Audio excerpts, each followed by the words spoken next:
Welcome to A Dash of Life podcast, where we are embracing the essence of spirit, sprinkling in a little grace and nurturing a zest for purpose. This is season 2. Hello, and thank you for joining me on this next episode of A Dash of Life podcast. Y'all, I'm pivoting a little bit. I told you last episode that I may do a part 2 of What's in Your Heart. And that was the original plan. However, as I mentioned, I am pivoting away from that. There was another message that I got. Actually, I was reading in Proverbs and ended up in Ecclesiastes. And really, I've focused my attention before on Ecclesiastes 3, right? And I was talking to my older son and was just telling him to read that, chapter 3 in Ecclesiastes. And in doing so, for whatever reason, well, I shouldn't say for whatever reason, but the Spirit led me to chapter 2. And so when I was reading chapter 2, I'm like, this sounds like today. Like, this is so relevant for us today. And I was like, I have to do an episode on this first before I go back to what's in your heart. When we talk about Ecclesiastes, it's in the Old Testament, right? It's right after Proverbs. And originally, my understanding is that it was thought that it was written by King Solomon, based off of the information in the first 2 chapters. However, it is now believed by many Bible scholars, I guess, that it maybe not was written, but it was written in the context of King Solomon.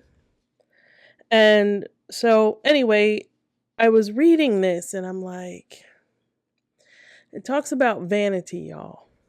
And my emphasis for this episode is going to be chapter 2. However, when we start with chapter 1, that gives us like the underlying foundation, and then it shifts and goes into more specific information about vanity and different topics, right? All right, so let's talk about Ecclesiastes and talk about and relate it to our purpose. And there's a lot of information in here regarding wisdom and how we gain wisdom, but really ultimately everything that we do is all vanity. A translation of vanity could mean that, it's all vapor, like it doesn't last. It's just for the moment kind of thing. And when we start off in the first chapter, verse 2, it says, "Vanity of vanities," says the preacher. Vanity of vanities. All is vanity. All is vanity. And, we have, and definitely we get this from society, right? We get the pursuit of happiness and what makes us happy. We also get,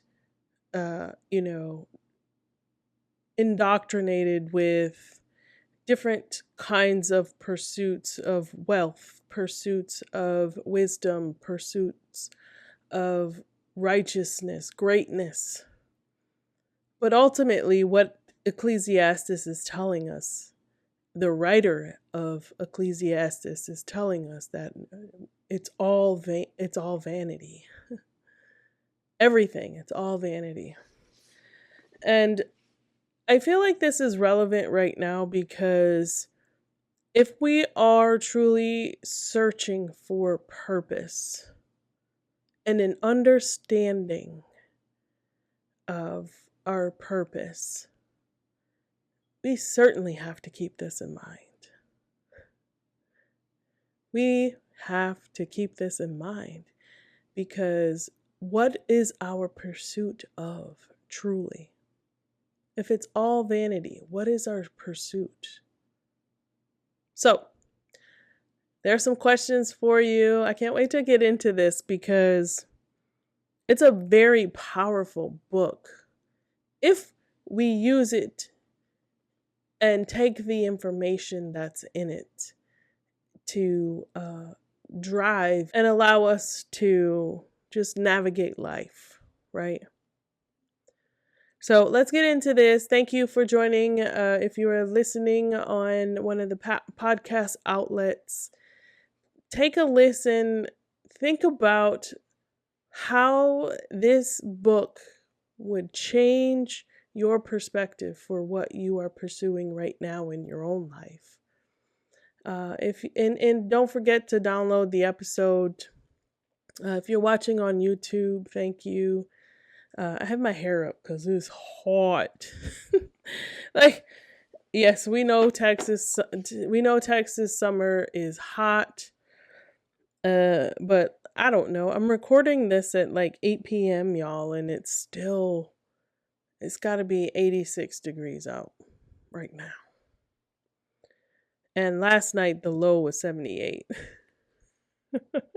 So and plus, right, my curls, they would have taken up the whole background. So it's like, all right, let me put my hair up, even though some of it's starting to try to come down. But if you're watching on YouTube, thank you for joining in.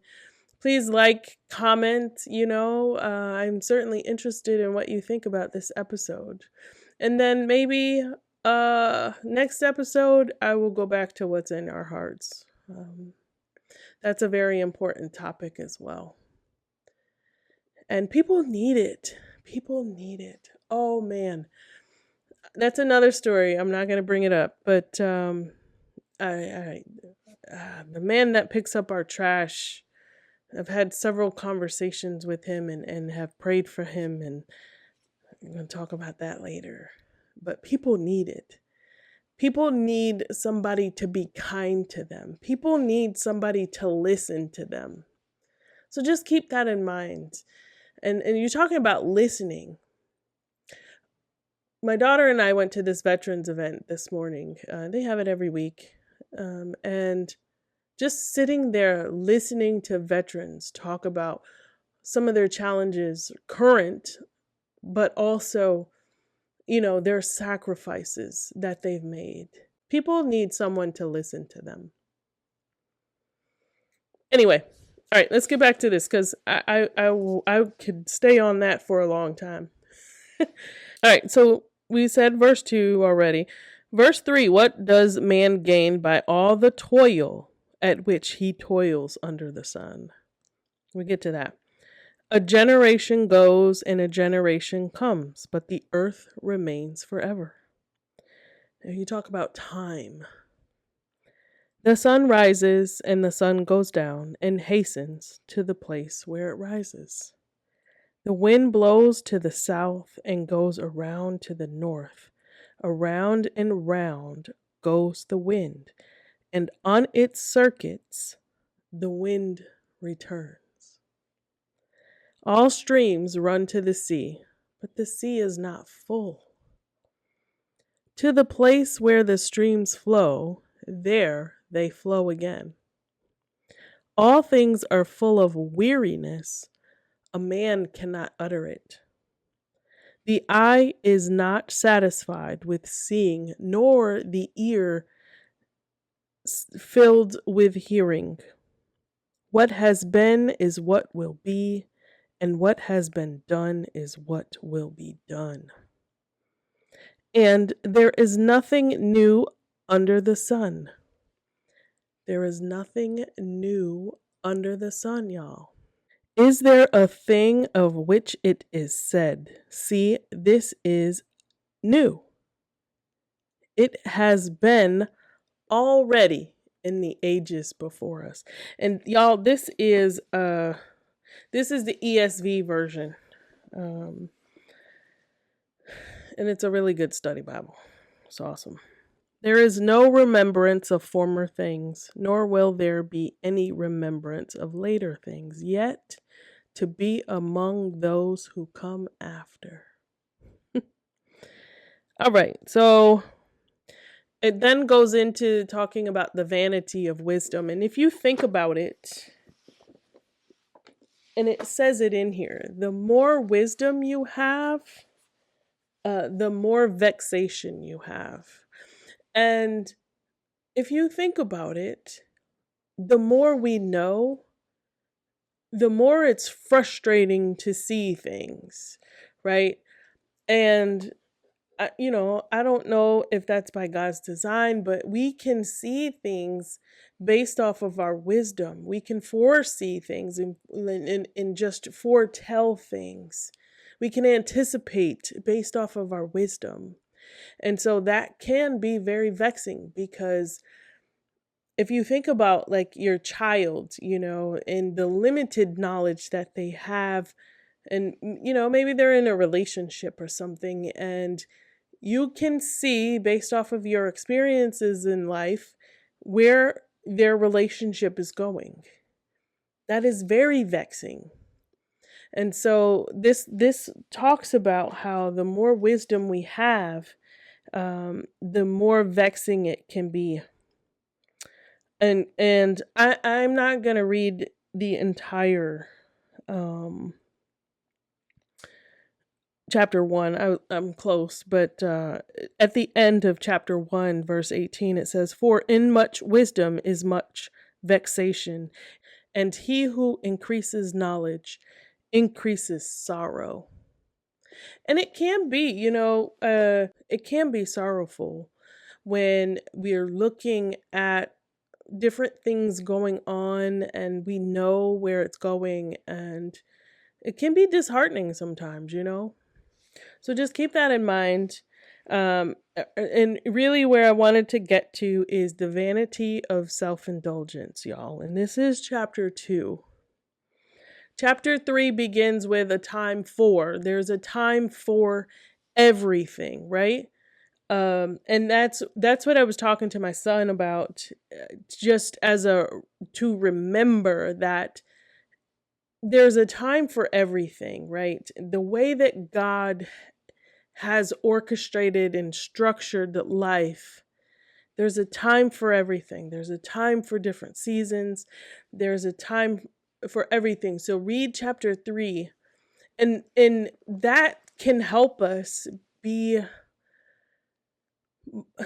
it can help decrease a lot of the stress that we have, if we lean into that and understand that there's a time for everything. And so, anyway, at this point, let's get into chapter 2. Okay, so chapter 2 is about the vanity of self-indulgence. And what do we see on social media? What is rampant now in this time? Self-indulgence. Whatever it is. It could be in anything. And when I read this, I'm like, whoa. What are we doing? Like, ask yourself this question once you read it. What are we doing? It says, chapter 2, verse 1, "I said in my heart, come now, I will test you with pleasure. Enjoy yourself." But behold, this also was vanity. I said of laughter, it is mad. And of pleasure, what use is it? I searched with my heart how to cheer my body with wine. What does that sound like? How many of you use drinking as a way to escape? Cheer up with wine. My heart still guiding me with wisdom in how to lay hold on folly till I might see what was good for the children of man to do under heaven during the few days of their life. This is the important part, because I think that we're such a society in pursuit of, and we're such a society in pursuit of, and this just talks about everything that this writer did and where he ended up. I assume it's a he. There's not too many writings about women in the Bible, but we'll get there. So it says, I made great works. I built houses and planted vineyards for myself. I made myself gardens and parks and planted in them all kinds of fruit trees. I made myself pools from which to water the forest of growing trees. So, anyway, I was talking about chapter 2 and the vanity of self-indulgence. I had gotten to, I made, verse 6, I made myself pools from which to water the forest of growing trees. I bought male and female slaves and had slaves who were born in my house. I had also great possessions of herds and flocks, more than any who had been before me in Jerusalem. I also gathered for myself silver and gold and the treasure of kings and provinces. I got singers, both men and women, and many concubines, the delight of the sons of man. Right? So this pursuit, this person has everything at his disposal.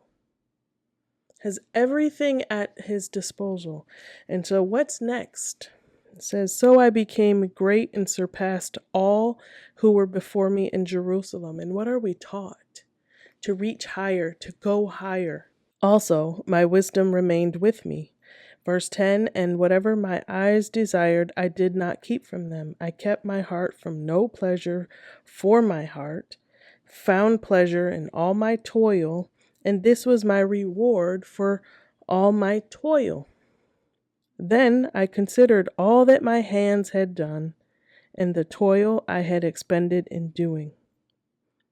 And behold, all was vanity, and a striving after wind, and there was nothing to be gained under the sun. Think about that. Let that resonate for a minute. Think about what that means, y'all.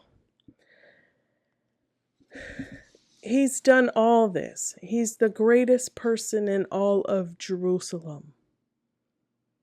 And after all of that toil, all the work, everything he had done to acquire, whatever it was, he comes back and says, behold, all was vanity and striving after the wind, and there was nothing to be gained under the sun. So even though he gained all of this notoriety, he gained massive amounts of wealth, it was all vanity. It didn't mean anything. It was striving after the wind. All right, so if we look at the Hebrew term for vanity, which is habal, basically means breath or vapor. Used figuratively, it implies something insubstantial without permanent value. So if we talk about everything that this man had done, all his toiling, everything he toiled for, everything he worked for, everything that he amassed, it's insignificant. It is insignificant. And we are taught to acquire, right? We are taught to acquire wealth. We are taught to acquire many materialistic things, keeping up with the Joneses. And that's crazy because I don't know if anybody says that anymore, but that's what it is, We used to hear that all the time back in the day. But He's got this massive amount of wealth, and he's acquired this massive estate.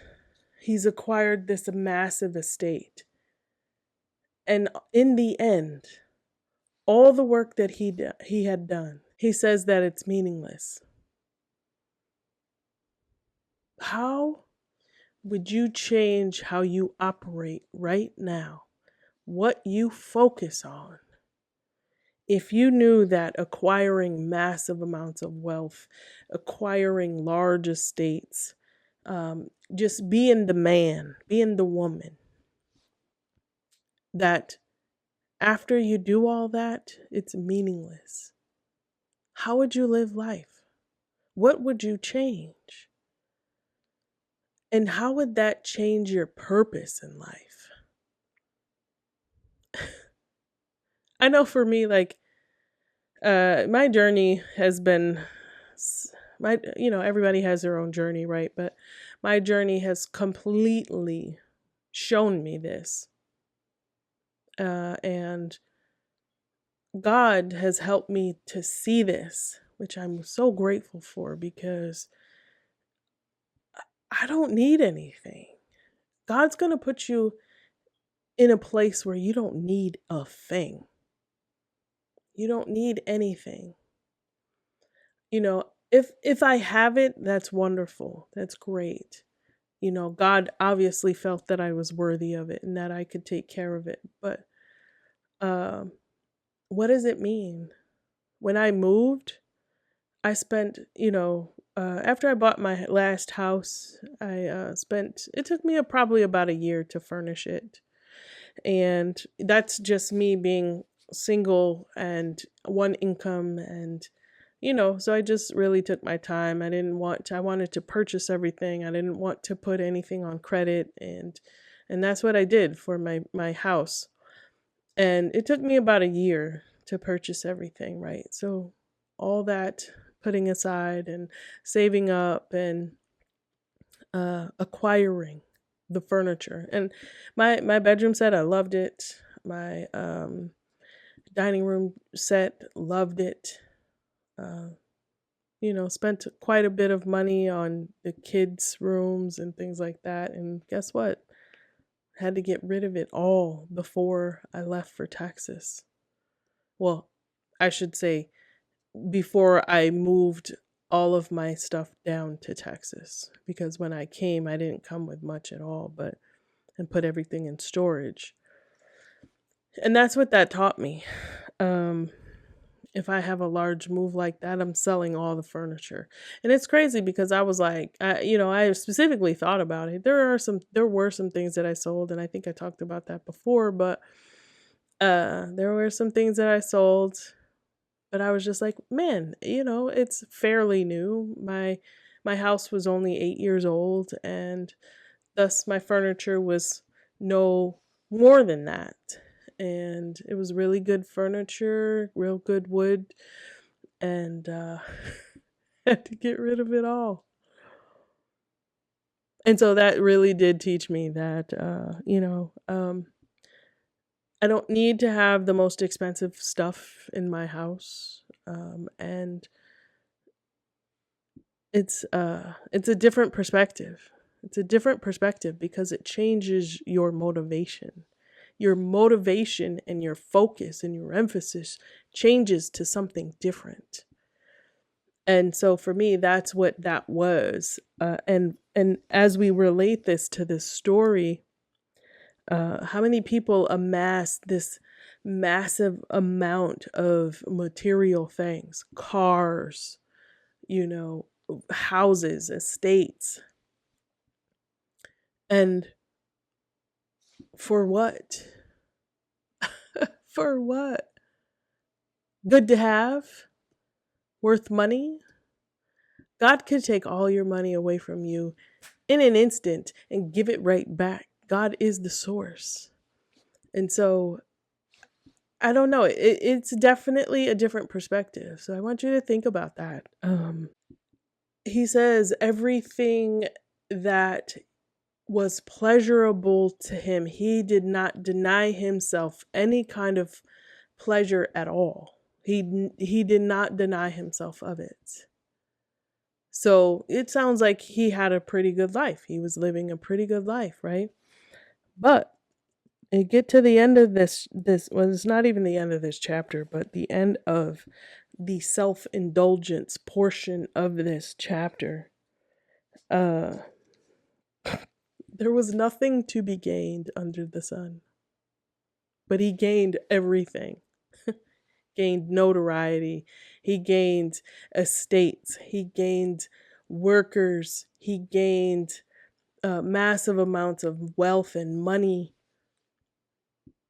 But in the end, nothing was to be gained.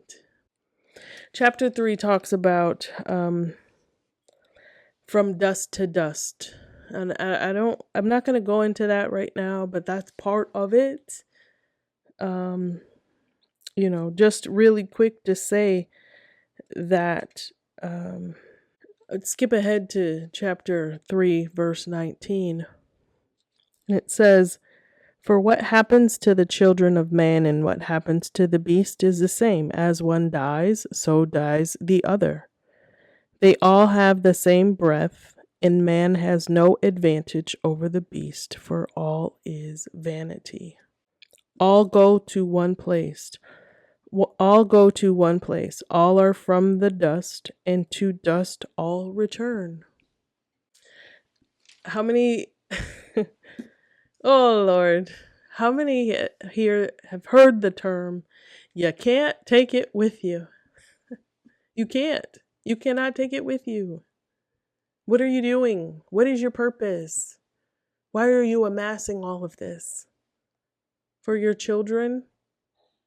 And I'm not going to say that God doesn't tell us to leave our children an inheritance. He does. It's in the Bible. But from a personal journey and from a personal perspective, we have to understand that everything that we are doing is insignificant if it is related to these materialistic things and acquiring materialistic things and acquiring. What are you acquiring? And why are you acquiring so much? Who are you trying to keep up with? I don't know. I feel like once you made over a certain amount of money, like you don't need anymore. I don't know. For what? For what?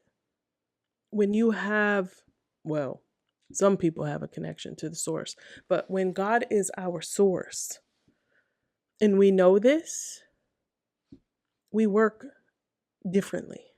We move differently. And so I don't know. I hope this message is resonating with you. Like really, truly get into Ecclesiastes.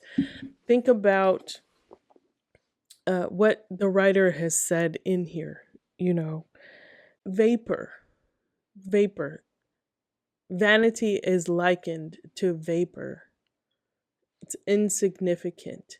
It disperses and dissipates in seconds, right? It does not stay.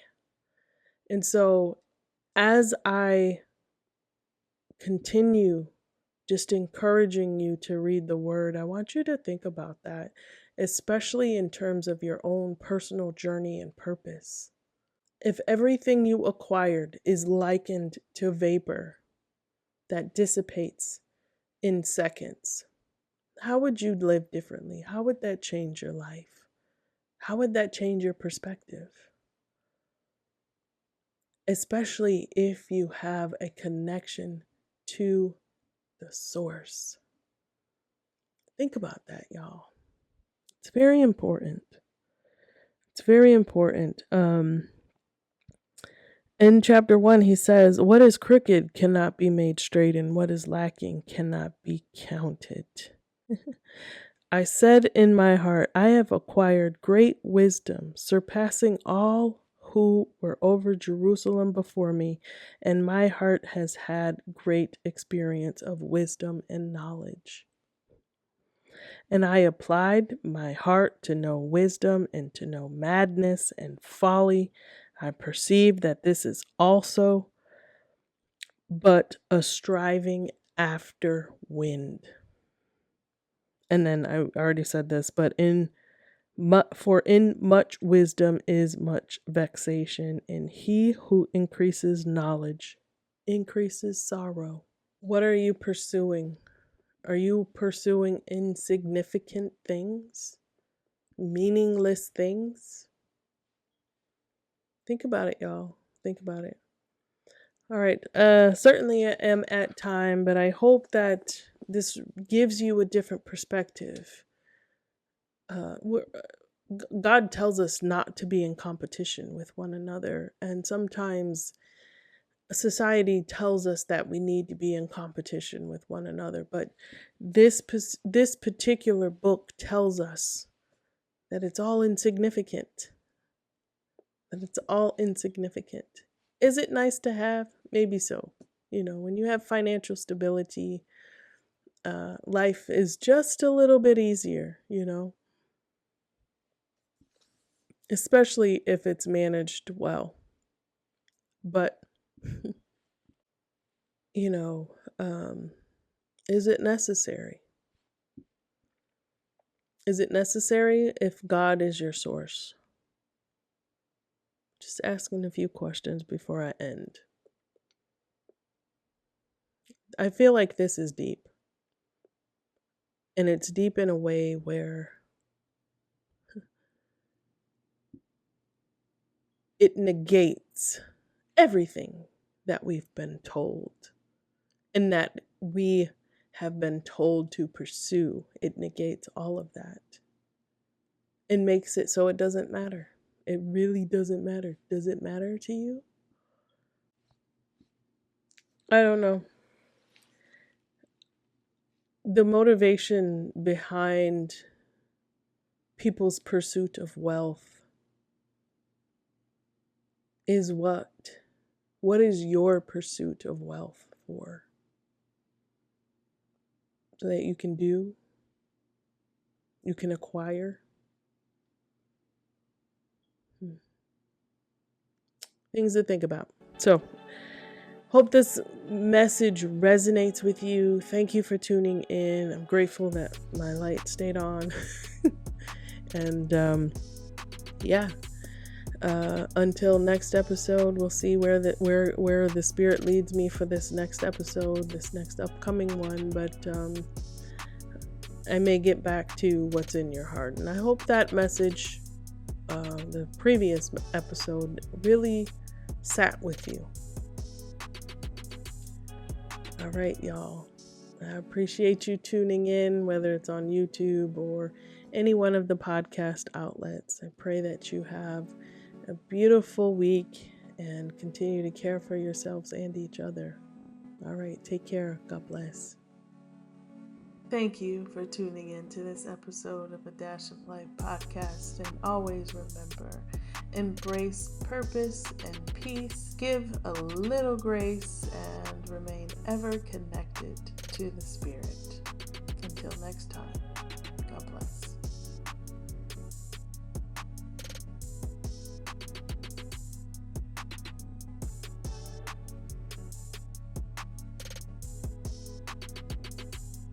I totally forgot where I was.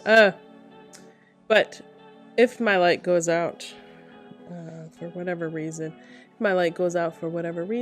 I'm just going to live through it. And I'm sorry if y'all are watching on YouTube, but I'm just going to continue this episode because usually I have like backups, but my backups aren't working right now. So I feel like there's a message here that needs to get out and something's preventing me from doing it, but we're just gonna keep plugging along, y'all. So thank you for your patience, and although you won't feel the interruption, but this has been at least 15 to 20 minutes